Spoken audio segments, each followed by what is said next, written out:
Negativity म्हणजे नेमकी काय? आपण काय म्हणू शकतो? निगेटिव्हिटी म्हणजे काय, की प्रत्येक गोष्ट ज्यावेळेला आपण करायला घेतो, हां.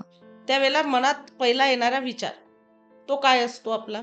समजा तुला आज बिझनेस चालू करायचा आहे. बरोबर. हो, तर हो. फर्स्ट जे स्टेटमेंट तुझ्या मनात येईल. हां, मनात येणार आहे, सबकॉन्शियस, कॉन्शियस माइंडमध्ये येणार आहे. येणार आहे. ते कसं असलं पाहिजे? पॉझिटिव्ह, की हो, पॉझिटिव्ह. आय एम हो. Doing it 100%, right? म्हणजे एक माणसाचा विथ ट्रस्ट आणि ट्रस्ट, विश्वास असायला पाहिजे. विश्वास असायला हां. पाहिजे. पण तो असतो का?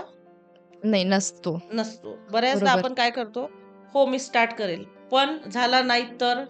हां, तर हे क्वेशन आपल्याला पहिलेच येतात. येस. हां, लॉस झाला तर? हां. कुणी हसलं तर? हां, हां, हां. कुणी काही बोललं तर?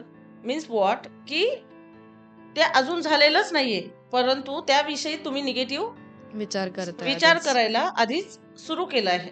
आणि बाहेर काय बोलता यावर तुमची डेस्टिनी घडत नाही. परंतु तुमचा इनर सोल, तुमचा इनर व्हॉइस तुम्हाला काय सांगतो आहे? त्यावर तुमचे करिअर आणि सक्सेस हां, डिफाईन हां, हां. होत असतात. समजा तुम्ही बाहेर दाखवताय जगाला, की मी खूप हुशार आहे.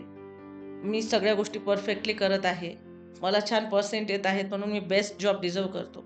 परंतु आतून जर असं येत असेल, की I am not good enough. मी तेवढे चांगले मार्क्स मिळवलेले नाहीयेत. मी तर लोकांना सांगितलंय, पण मला माहिती आहे, की मला नाही मिळालेत. हं, हं, किंवा हं. मी हा जॉब डिझर्व्ह करतच नाही. हं, हं, हं. म्हणजे तुम्हाला ज्या आतून फिलिंग येतात ना, ते तुम्हाला मिळत असतं. तुम्ही बाहेर दाखवतात काय, हे तुम्हाला मिळत नाही.